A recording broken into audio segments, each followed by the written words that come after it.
Good morning বন্ধুরা। এখন বাজে সকাল 9টা আর আমি চলে এসেছি রান্নাঘরে টিফিন বানাতে। আর দুপুরে রান্না বান্না তো রয়েছে। Hello everyone, welcome back to my YouTube channel. তো তোমরা সকলে কেমন আছো? আশা করছি খুব ভালো আছো আর আমিও খুব ভালো আছি।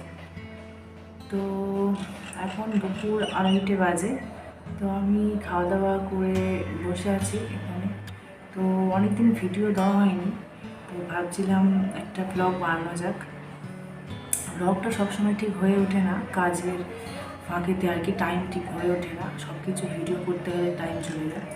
তো ওই জন্য আমি ব্লগটা অত দিতে পারি না। তো দেখো এখন ওই জন্য ভাবছিলাম একটু টাইম আছে তো একটু ভিডিও করি। দেখো বাইরেটা দেখাই তোমার, কত সুন্দর রোদ উঠেছে, পাখি ডাকছে আবার। তো একটু আগে মেঘলা ওয়েদার ছিল।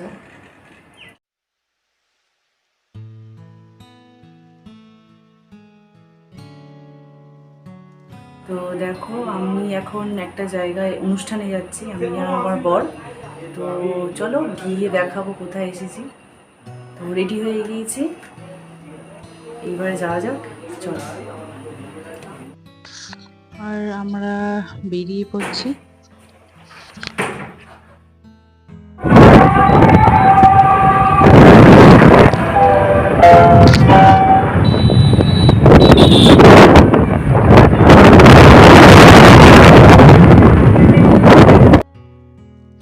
আর আমরা এসেছি সুরঞ্জলি মিউজিক একাডেমি স্কুলে। একটা বাৎসরিক সাংস্কৃতিক অনুষ্ঠান আছে।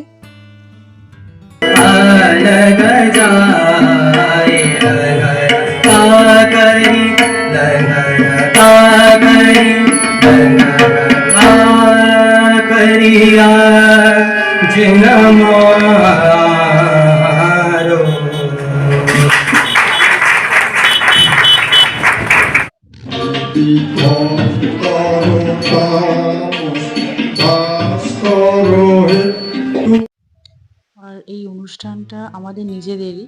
আমার মামা শ্বশুর উনি অনুষ্ঠানটা করছেন। তো উনি ওই স্কুলের টিচার।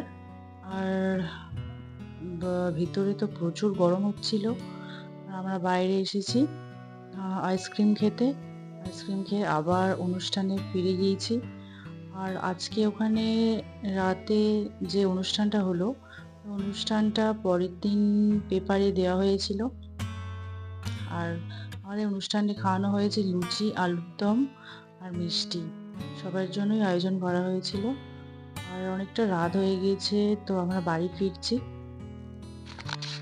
ফ্রেন্ডস দেখো, এই সবেমাত্র বাড়ি ঢুকলাম আর অনুষ্ঠান এখনও চলছে, এই শেষের দিকে প্রায়। তো আমি চলে এলাম, অনেকক্ষণ ছিলাম তো ভালো লাগছিল না। তো আমার রান্নাবান্নাও করতে হবে, তাই একটু তাড়াতাড়ি চলে এলাম। তো আজকে ভিডিওটা বাড়াবো না, এইটুখানি। তো ভালো লাগলে অবশ্যই কমেন্ট, শেয়ার অ্যান্ড সাবস্ক্রাইব করে দিও। তো চলো টাটা, দেখা হচ্ছে নেক্সট ব্লগে।